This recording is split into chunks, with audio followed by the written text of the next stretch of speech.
अस्सलाम वालेकुम वरहमतुल्लाहि वबरकातुहू। दोस्तों अली हसन अब्बासी किताब है प्यासी धरती रमदा बादल। नाविल निगार सिराज किस्त 44।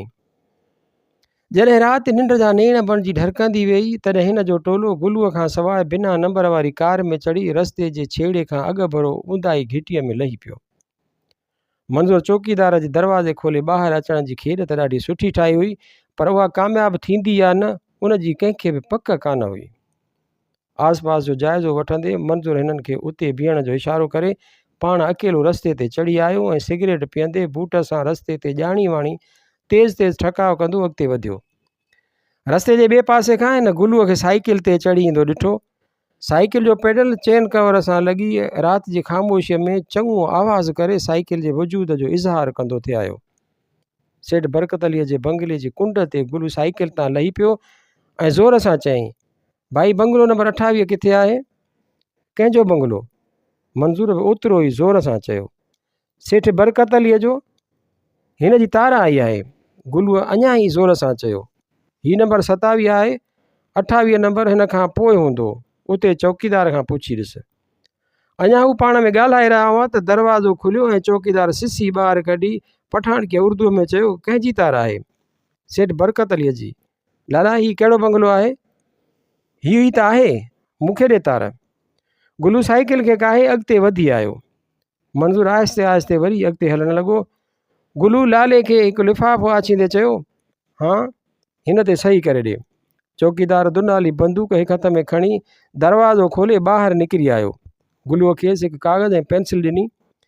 लालो दरवाज़े जे बिजलीअ जे फानूस जे रोशनीअ में सही करण लाइ बंदूक पंहिंजे पेट जे आधार ते बीहारे पने खे दीवार ते रखी सही करणु लॻो ऐं ऐन उन मौक़े ते गुलूअ संदसि पुठेरी गर्दन ते हथ खे सुबती कुहाड़ीअ जे फर वांगुरु वहाए कढियो। उहो धकु हिननि जो आज़मायल हो। लाले जे वात मां आह बि न निकिरी सघी ऐं हू ईअं दीवार जे पासे में गोॾनि भर झुकी वियो। गुलूअ हिकदमि खेसि सिधो करे कपिड़ो संदसि वात में ॾेई मथां रुमाल ॿधी छॾियो। तेसीं मंज़ूर बि मोटी आयो ऐं हिन खीसे मां रसी कढी लाले जूं टंगूं ॿाहूं सोगियूं करे ॿधी छॾियूं। लाले खे खणी बंगले जे अंदरि आया ऐं हिकु चौखंडीअ में संदसि खट ते खेसि लेटाए छॾियाऊं।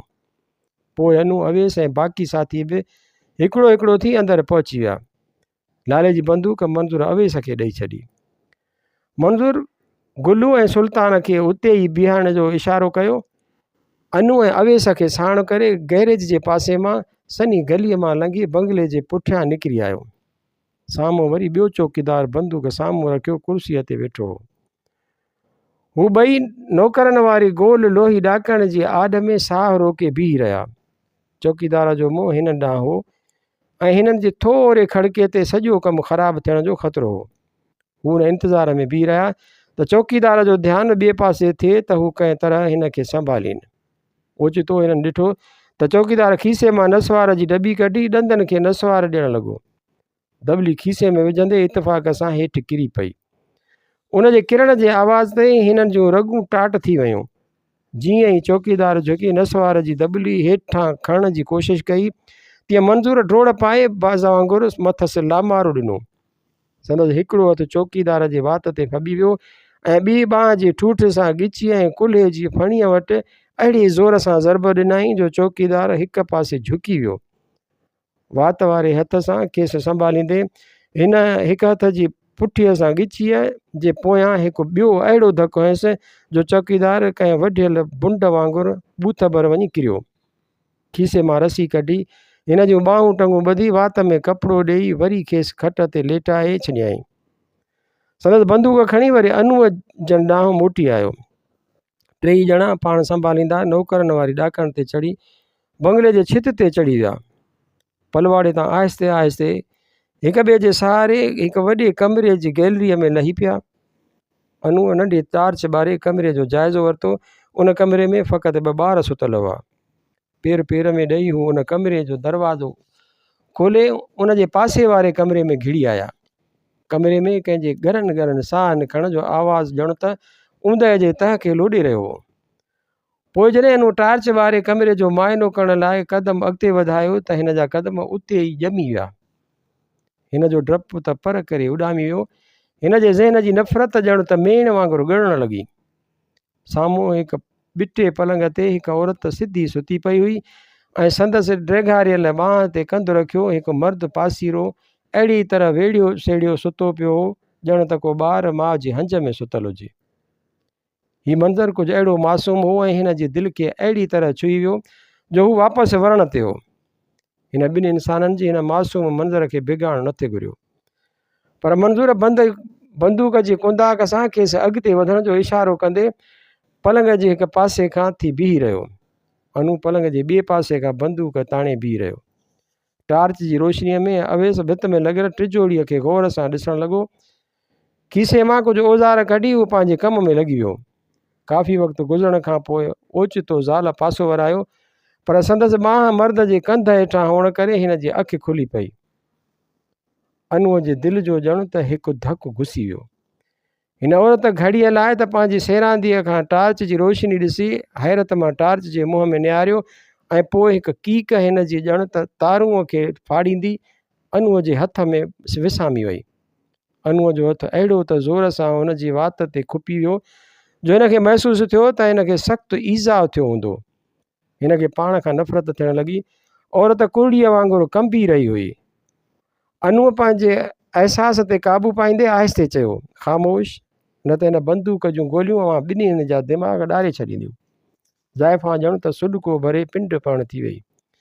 फ़क़ति संदसि चुप ऐं ॻल अनूअ जे हथ जे सख़्तीअ सां भिनल कपिड़े जियां कोइजंदा विया।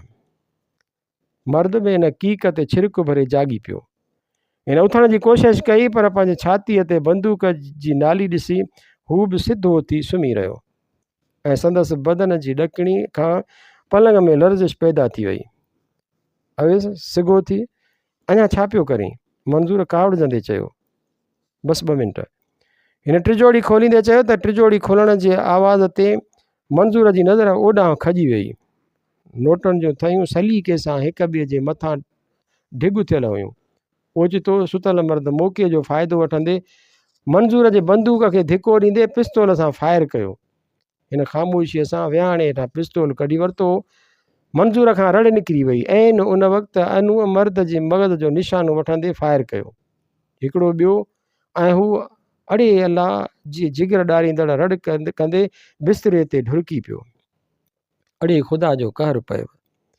ज़ाल हिकिड़ी चीट कई ऐं पंहिंजे ढुरकियल मुड़ुस जे मथां ऊंधी थी किरी पई। अवेस तकिड़ो तकिड़ो नोटनि जा बंडल हिकु थेलीअ में विझणु लॻो। अनूअ बंदूक खट ते रखी खीसे मां रिवाल्वर कढियो ऐं वधी मंज़ूर ॾे आयो। पिस्तौल जी गोली मंज़ूर जो कुल्हो फाड़े निकिरी वई हुई ऐं मंज़ूर पट ते ढुरकी पियो। हिन सहारो ॾेई मंज़ूर खे उथारियो। हलण जहिड़ो आहीं? अनूअ पुछियो। हा, पर झटि करियो, मंज़ूर सूर खां किंजंदे चयो। हू मंज़ूर खे सहारो ॾेई ॿाहिरि वठी आया। दरवाज़े ताईं पहुता त औरत रड़ियूं करणु शुरू कयूं, चोर चोर, खून खून। अनू हिन औरत खे हमेशह लाइ ख़ामोश करे छॾ, न त सभु झलिजी पवंदासूं। अनू हिकिड़े हथ में टार्च ऐं ॿिए में रिवाल्वर झले वरी कमरे में घिड़ी आयो। औरत हिन खे रिवाल्वर सां ॾिठो त ओचितो ख़ामोश थी वई। अनू का घड़ी उन औरत खे ॾिसंदो रहियो। उन्हनि अखियुनि में केतिरो न ख़ौफ़, केतिरी न धिकार हुई। हू उन्हनि अखियुनि खां डिॼी वियो। आउं तोखे मारणु मोटियो हुउसि, पर ईअं चई हिन छिति ॾांहुं 2 फायर कया ऐं वरी ॿाहिरि निकिरी आयो। ॿारनि जे कमरे मां निकिरण बदिरां हू अंदरी ॾाकण तां लही आया ऐं दालान मां लंघी दरवाज़ो खोले ॿाहिरि पोर्च वटां निकिरी आया। ॿाहिरि निकिरण सां ई हिननि महसूसु कयो त पासे वारनि बंगलनि में बतियूं ॿरण लॻियूं हुयूं। हू तकिड़ा तकिड़ा दरवाज़े खां ॿाहिरि निकिता। संदन कार दरवाज़े अॻियां पहुची चुकी हुई।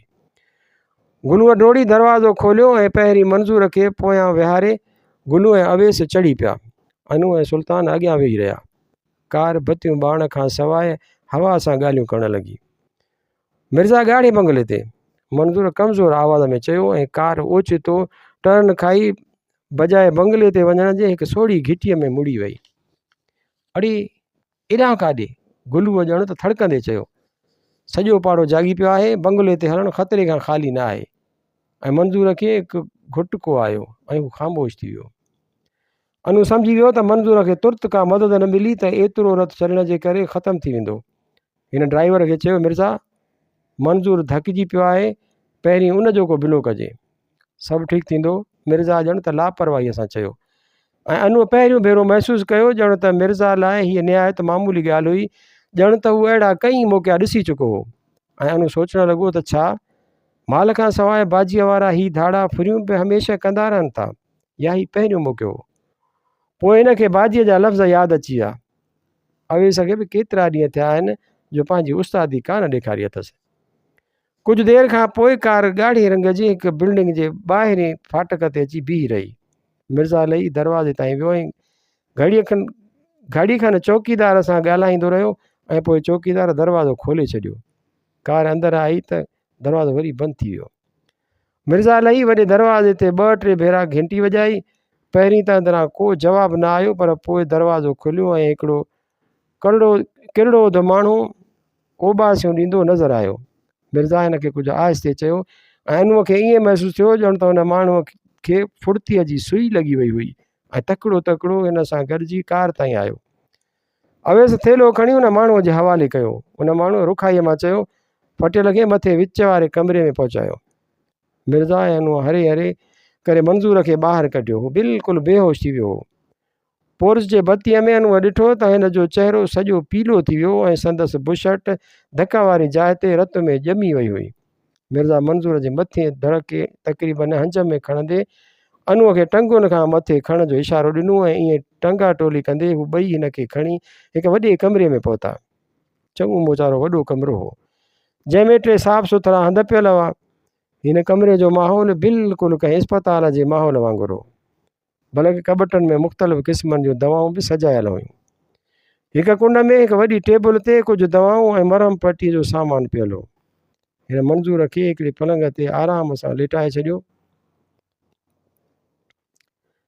एतिरे में हू मोटी आयो ऐं अचणु शर्त टेबल खे सेरे मंज़ूर जे हंध ताईं आंदाई। हिकु कैंची खणी हुन मंज़ूर जी सॼी बुशर्ट कतरे छॾी ऐं अनूअ ॾिठो त गोली कुल्हे जो हिकु चिथड़ लाहे हुन जी ॿांह जी ॾोरे मां आर पार हली वई हुई ऐं हिन जो साॼो पासो रत सां भरिजी वियो हो।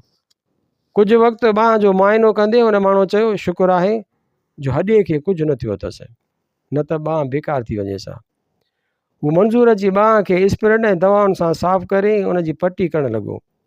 पटीअ खां फारिग थी हिन मंज़ूर जे दुॾ में हिकु इंजेक्शन हणंदे चयो, मुंहिंजो माण्हू पाण ई हिन जी नज़रदारी कंदो, अमीं हेठि वॾे कमरे में वञी लटा मटाए आराम करियो, सुबुह जो ॻाल्हियूं सुबुह सां। मिर्ज़ा अनू चुपचाप हेठि लही आया। कपिड़ा मटाए हुन बिस्तरे ते लेटियो त सही, पर निंड हिन खां कोहनि जा कोह दूर हुई। हिनखे रखी रखी हुन ज़ाइफ़ा जूं अखियूं ते यादि आयूं। उन्हनि अखियुनि में छा छा न हो।